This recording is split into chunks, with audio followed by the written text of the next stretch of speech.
नमस्कार, हिमाचल समाचार में आपका स्वागत है। आज की मुख्य समाचार।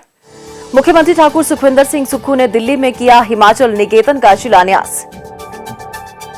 राष्ट्रीय राजधानी में प्रदेशवासियों को ठहरने का मिलेगा तीसरा विकल्प। बबूने के फूल और तुलसी से महक रही पदर पंचायत की वादियां, हर्बल खेती से ग्रामीण महिलाएं लिख रही आत्मनिर्भरता की नई इबारत। मुख्यमंत्री ने दिल्ली में की केंद्रीय मंत्री श्री नितिन गडकरी से भेंट। और अब समाचार विस्तार से। मुख्यमंत्री ठाकुर सुखविंदर सिंह सुक्खू ने आज दिल्ली के द्वारिका क्षेत्र में 57 करोड़ 72 लाख रुपए की लागत से निर्मित होने वाले हिमाचल निकेतन का शिलान्यास किया। इस 5 मंजिला भवन के निर्माण से दिल्ली जाने वाले हिमाचल के विद्यार्थियों और अन्य लोगों को ठहरने की सुविधाएं उपलब्ध होंगी। इस भवन में 2 वीआईपी कमरे, विद्यार्थियों के लिए सभी सुविधाओं से सुसज्जित 36 तथा 40 सामान्य कमरों की सुविधा होगी। इसके अतिरिक्त स्टाफ के लिए 3 कमरों की सराय की सुविधा होगी। इस भवन के बेसमेंट में 53 वाहनों और 87 2 पहिया वाहनों के लिए पार्किंग की सुविधा भी होगी। इस भवन में कुल 81 कमरे होंगे। इस अवसर पर हिमाचल वासियों को संबोधित करते हुए मुख्यमंत्री ने कहा कि हिमाचल भवन और हिमाचल सदन के अतिरिक्त अब इस भवन के निर्माण से दिल्ली में आयोजित होने वाली प्रतियोगी परीक्षाओं में भाग लेने वाले हिमाचली विद्यार्थियों को ठहरने की अतिरिक्त सुविधा प्राप्त होगी।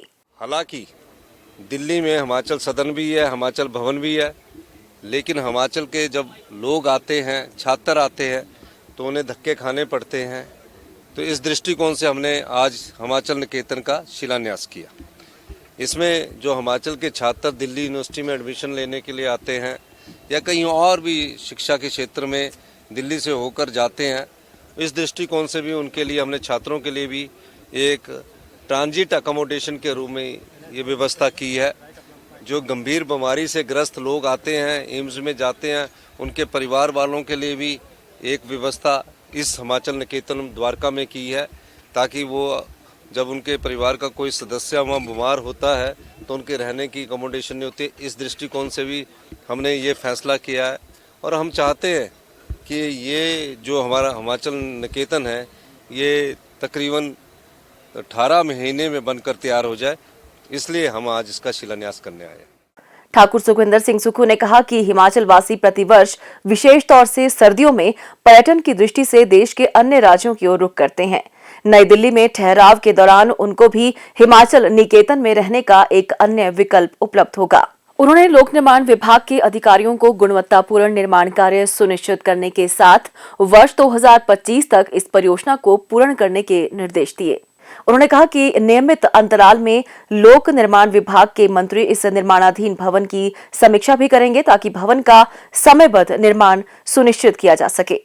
कांगड़ा जिले की पदर पंचायत की फिजा में आजकल बबूने के फूल और काली तुलसी की खुशबू तैर रही है। खेतों से उठती जनजीवन महकाने वाली इस सुगंध में ग्राम पंचायत पदर की मेहनतकश महिलाओं की सफलता की कहानी खुली है, जो न सिर्फ अपने पैरों पर खड़ी है बल्कि आसपास की महिलाओं के लिए भी एक मिसाल बनी है। महिला सशक्तिकरण की दिशा में प्रदेश सरकार के प्रयासों को चरितार्थ करते हुए पदर पंचायत के पदर और घिरथोली गांव की महिलाएं बबूने के फूल, कैमोमाइल और काली तुलसी की खेती से सफलता की नई इबारत लिख रही हैं। राष्ट्रीय ग्रामीण आजीविका मिशन के तहत गांव की महिलाओं ने स्वयं सहायता समूह का गठन कर हर्बल खेती के रूप में रोजगार का नया जरिया ढूंढा है। सरकार की ओर से स्वयं सहायता समूहों को मिलने वाली मदद से दैनिक कार्यों के साथ ही परिवार की आर्थिकी को भी मजबूत बना रही हैं। पदर के वैष्णव स्वयं सहायता समूह की सदस्य सुदर्शना देवी कहती हैं कि बीडीओ धर्मशाला के माध्यम से लगाए गए शिविर से उन्हें कैमोमाइल और काली तुलसी की खेती की जानकारी मिली। परंपरागत खेती से हटकर उन्होंने यह खेती शुरू की। जिला प्रशासन के सहयोग से बीज उपलब्ध करवाने के साथ ही प्रशिक्षण का प्रावधान किया गया। जोगिंदरनगर और सोलन में लगे प्रशिक्षण शिविरों में हर्बल खेती की बारीकियां सीखी और इस खेती के कार्य में जुट गई। सुदर्शना ने बताया कि वे बबूने के फूलों की करीब 30 किलो की एक फसल ले चुकी हैं और इससे लगभग 14,000 रुपए की आमदन हुई है। समूह की सदस्य आशा देवी बताती हैं कि यह खेती पूरी तरह प्राकृतिक है तथा खाद के रूप में किसी प्रकार के रसायन का प्रयोग नहीं किया जाता। मैंने कैमोमाइल और जटामासी, अश्वगंधा और चिया सीड के बीज लगाए हुए हैं और मैं इसकी खेती कर रही हूँ। और मैंने ट्रेनिंग भी की है जोगिंद्रनगर से, नौनी सोलन से, और एक ऑनलाइन ट्रेनिंग की है राजस्थान से। तो सर हमें इसमें सरकार का बहुत सारा धन्यवाद कि हमें इसमें रोज़गार मिला और पहचान मिली और हमें आगे बढ़ने का मौका मिला। इसलिए मैं सरकार का धन्यवाद, हिमाचल प्रदेश सरकार का धन्यवाद करती हूँ कि हमें इस काम के लिए हमें चुना गया और अब हमारा उद्देश्य है कि हम इस काम को आगे बढ़ाएं।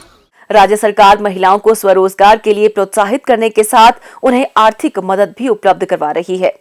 इन समूहों द्वारा तैयार उत्पादों को मार्केट सुविधा भी उपलब्ध करवाई जा रही है। सुख की सरकार के इन प्रयासों से ग्रामीण महिलाओं के आर्थिक सशक्तिकरण को बल मिल रहा है। बबूने के फूल और काली तुलसी स्वास्थ्य के लिए लाभदायक है। इनका उपयोग ग्रीन टी बनाने में किया जाता है।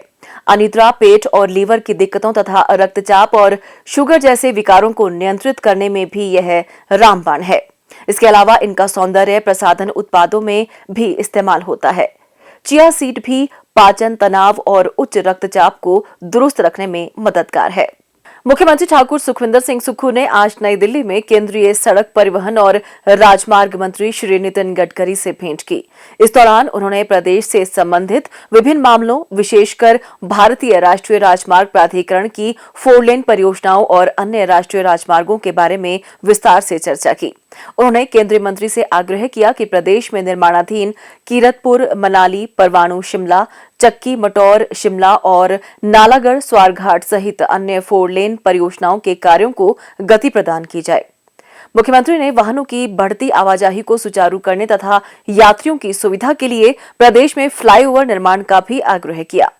ठाकुर सुखविंदर सिंह सुक्खू ने आगामी पर्यटन सीजन के दृष्टिगत राष्ट्रीय राजमार्गों के मरम्मत कार्य के लिए धनराशि जारी करने का भी आग्रह किया। उन्होंने कहा कि प्रदेश में अधिकतर पर्यटक सड़क मार्गों से यहां पहुंचे हैं और इसे ध्यान में रखते हुए सड़कों को सुदृढ़ करने की आवश्यकता है। इसके अतिरिक्त केंद्र से वित्त पोषित अन्य परियोजनाओं के संबंध में भी विस्तार से चर्चा की गई।